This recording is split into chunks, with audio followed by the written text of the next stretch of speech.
Ça fait un moment que je pense à ça. Parce que je pense que c'est un problème qui est vraiment en train de prendre de l'ampleur et qui est vraiment présent dans cette société. Du moins, ça fait très longtemps que c'est là.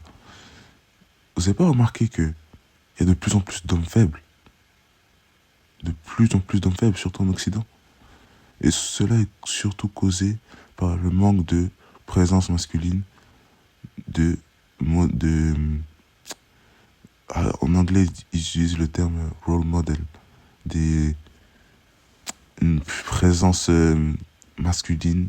Enfin, bref, je sais plus comment on dit ça en français. Excusez-moi, je fais le Zola.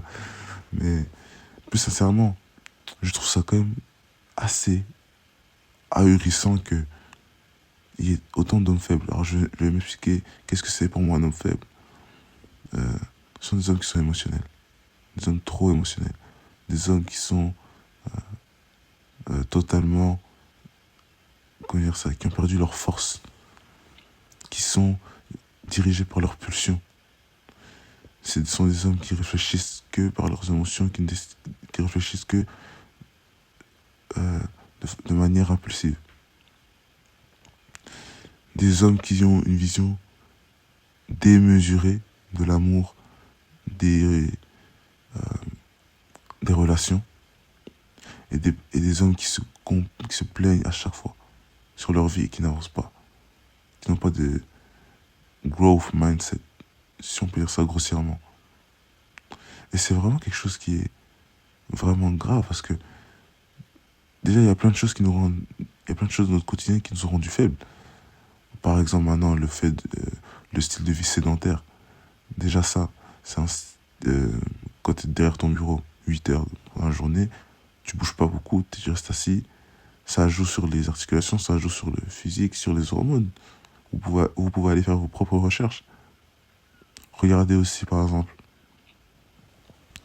voilà, par rapport au style de vie, la nourriture qui a été transformée, qui est remplie de phytoestrogènes dans les plastiques par exemple.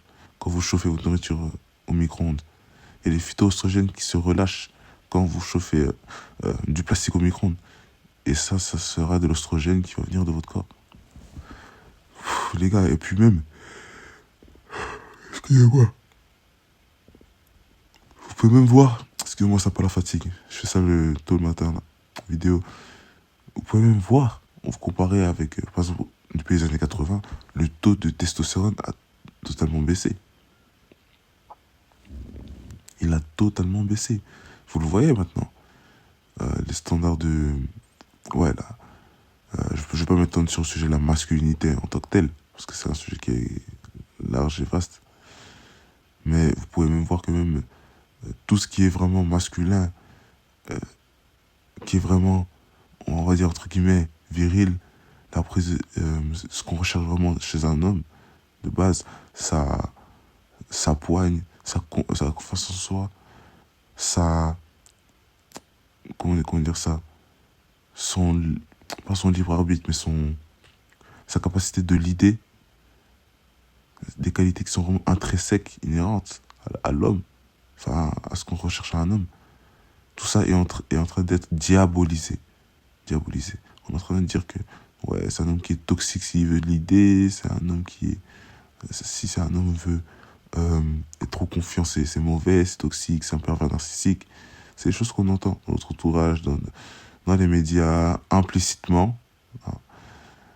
Et ce qui est assez ironique de l'histoire, c'est que, par exemple, si je prends un exemple avec les relations hommes-femmes, toutes les femmes disent qu'elles veulent un homme gentil, un homme qui soit d'accord avec elles, qui soit aimant, compatissant, etc. Tout ce qui rentre dans ce champ lexical un peu de l'homme gentil, voilà. Ils disent qu'elles veulent un homme gentil, fiable.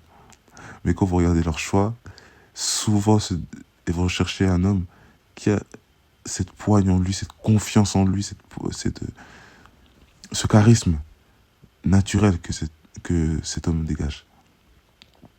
Vous allez voir, ce qui est drôle, c'est que la description qu'elles font en amont de cet homme-là, gentil, attentionné, compatissant, vous allez voir que souvent, si vous leur présentez ce type d'homme devant elles, Le choix, il est vite fait. Le choix est vite fait. Je pense pas qu'ils vont s'attarder sur ce genre d'homme. Ça se saurait, les gars. Là, je vais pas m'éterniser sur ça. Mais vous pouvez voir vraiment que, comme je disais, par rapport au fait que beaucoup d'hommes sont faibles, c'est aussi dû à un manque d'une présence paternelle. Regardez maintenant, de nos jours, il y a de moins en moins de familles où il y a père, mère, enfant. De moins en moins. Maintenant, ça devient de plus en plus des couples, des foyers monoparentaux où il n'y a que la mère qui est là et qui éduque seule ses enfants.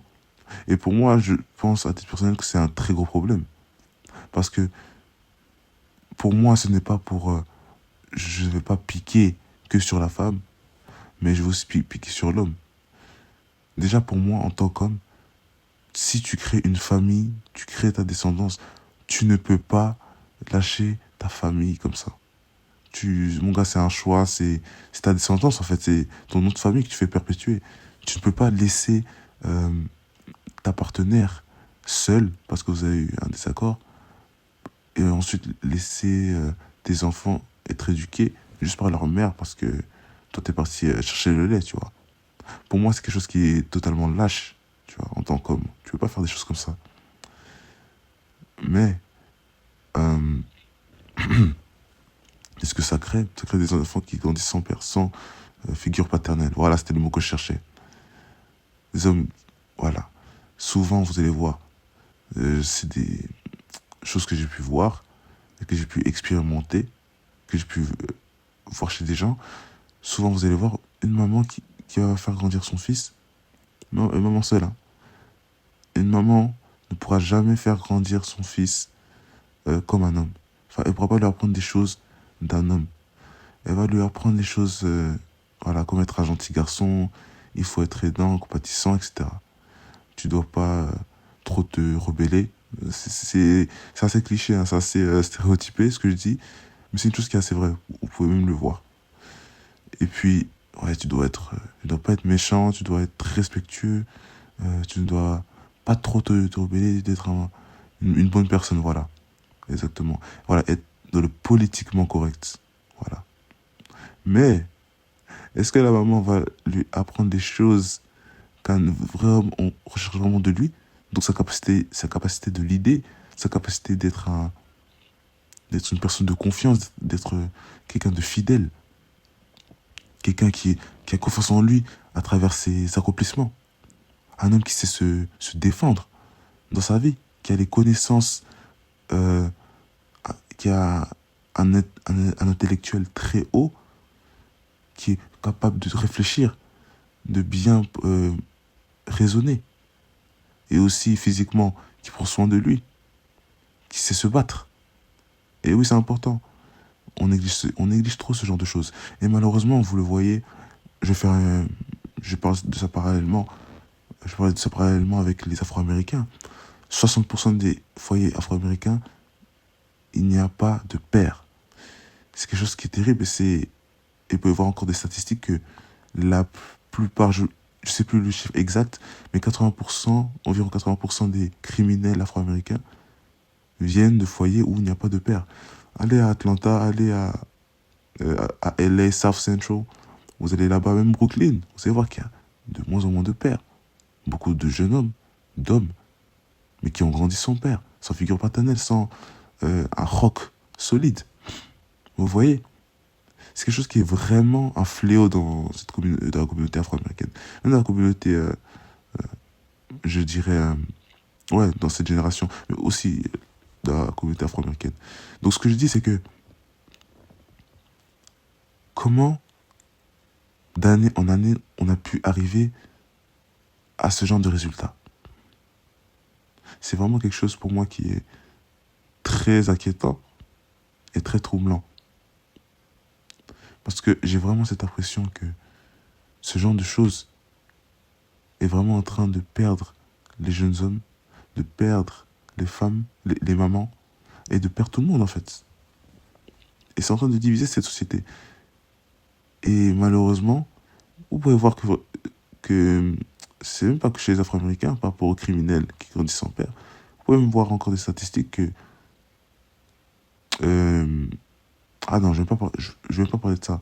Mais même, vous pouvez même voir tous les hommes, je reviens avec le premier point que j'avais dit, les hommes émotionnels, qui sont pour moi très dangereux, hein, parce que quand vous réfléchissez vraiment à qu'est-ce que c'est un homme émotionnel, bah regardez les V, les gens qui commettent les V, les hommes qui commettent les V, sont des hommes émotionnels, qui sont contrôlés par leurs pulsions, qui ne savent pas se contrôler. Ce sont des hommes qui sont faibles. Les hommes qui font du grappling à leur femme.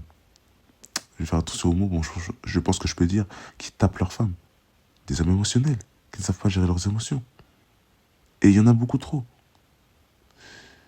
Les hommes qui vont faire des dingueries ou par exemple, je sais pas, ils vont commencer à vouloir avoir des ébats avec des femmes, des ébats sexuels avec des femmes, et qui vont commencer à se LeBron James, faire des vidéos et envoyer à des meufs. Ce sont des hommes émotionnels. Ces hommes sont dangereux. Très dangereux. Regardez les politiciens dans la politique, les présidents. Est-ce que vous pensez qu'ils sont émotionnels? Quand vous regardez un Poutine, ce gars, ça fait des années qu'il est là. Le gars n'est pas un homme émotionnel. Le gars, c'est un homme qui est fort. Même si tu peux pas l'aimer pour ses idées, etc., tu peux pas renier le fait que c'est un homme qui transpire une certaine aura, un charisme, qui est indéniable. Tu ressens tu ressens cette aura, une masculinité. Donc pardon, excusez-moi, je bégaye un peu.